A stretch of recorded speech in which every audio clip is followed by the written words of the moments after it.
নমস্কার, কেমন আছেন সকলে? নতুন আরও একটি ডেলি ব্লগে আপনাদের সকলকে জানাই অনেক অনেক স্বাগত।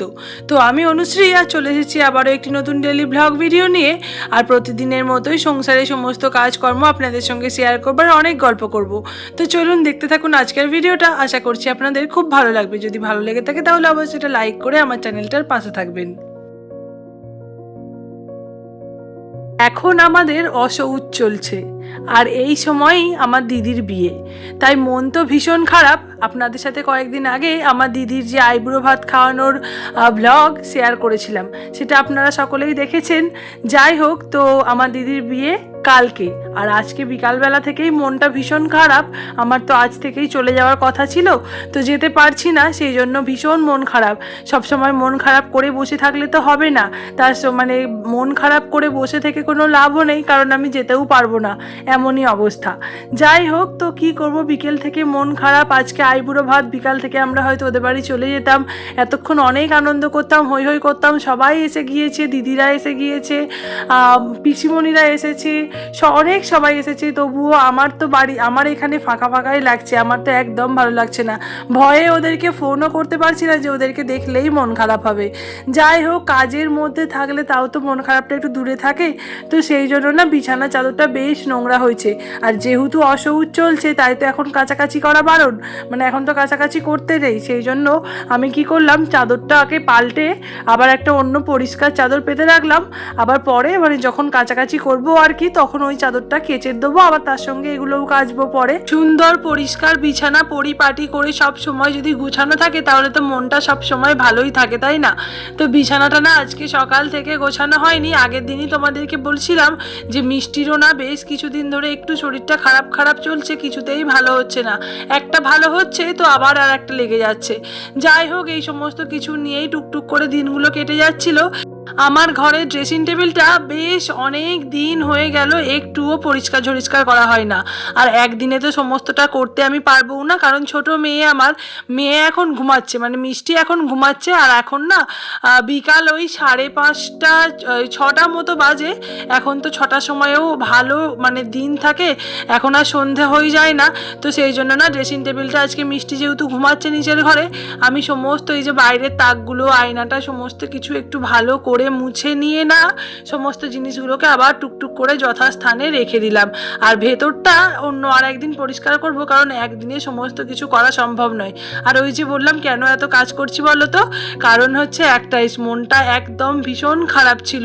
মানে দুপুর থেকেই মনটা খারাপ, আজকে সকাল থেকে অল্প অল্প মন খারাপ হতে হতে যত বেলা মানে এগোচ্ছে, ততই মন খারাপের পরিমাণ বেড়ে যাচ্ছে। কি করব, কিছু করার নেই।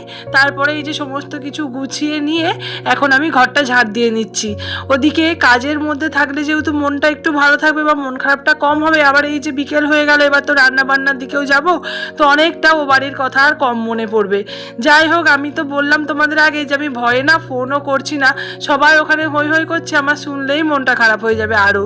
তো এদিকে কাজকর্ম তো করতেই হবে, তাই ঘরটা ঝাড় দিয়ে মুছে নিচ্ছি। আর কি, এখন দিদি বোন এই সম্পর্কটা এমন একটা সম্পর্ক না যেখানে তোমার সাথে সমস্ত কিছু থাকে একসঙ্গে। তুমি তোমার দিদির সঙ্গে বা বোনের সঙ্গে যেই হও না কেন, তার সঙ্গে তুমি তোমার মনের কথা শেয়ার করা থেকে শুরু করে মারামারি করা, ঝগড়া করা, তারপরে অন্যান্য সমস্ত কিছু তুমি তার সঙ্গে শেয়ার করতে পারবে, সব কিছু করবে। আমার তো নিজের দিদি নেই, কিন্তু আমি আমার এই দিদির সঙ্গে সমস্ত কথা শেয়ার করতাম আগে, মানে বিয়ের আগে। বিয়ের পরে একটু খাপছাড়া জীবনটা হয়ে গিয়েছিল বটে, তবে এখন আবার অনেকটা আয়ত্তে এসেছে। যাই হোক, এদিকে না আমি তার পরের দিন সকালবেলা মিষ্টির জন্য একটু আপেল সিদ্ধ বসালাম, তারপরে এদিকে রান্নার কাজে লেগে গিয়েছি।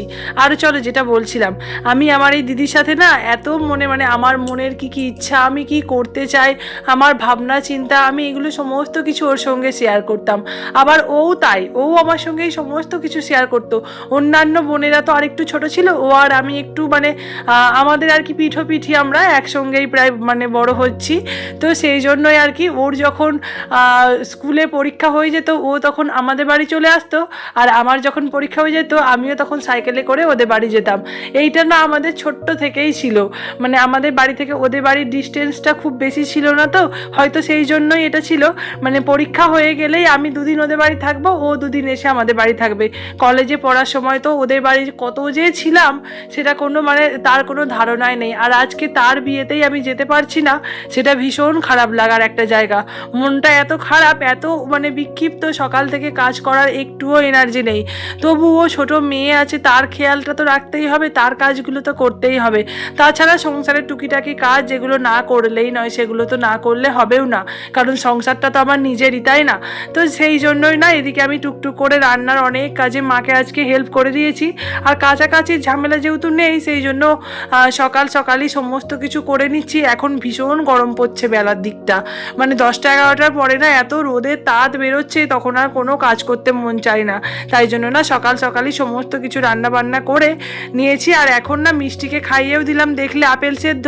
আর এখন মিষ্টি ওর বাবার সঙ্গে একটু বেড়াতে যাচ্ছে।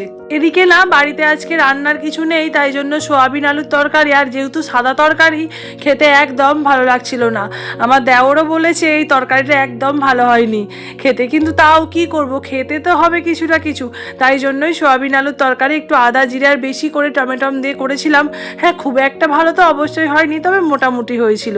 যাই হোক, তোমরা যারা আমার ভিডিও এতক্ষণ কন্টিনিউ দেখলে তোমাদের সকলকে অসংখ্য ধন্যবাদ।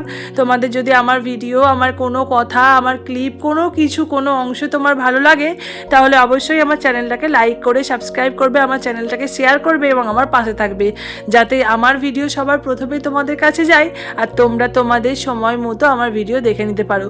কারণ তোমরা যদি আমার পাশে থাকো তাহলে আমি এগিয়ে যাওয়ার আরও অনেক সাহস পাবো। যাই হোক, আজকের মতো টাটা।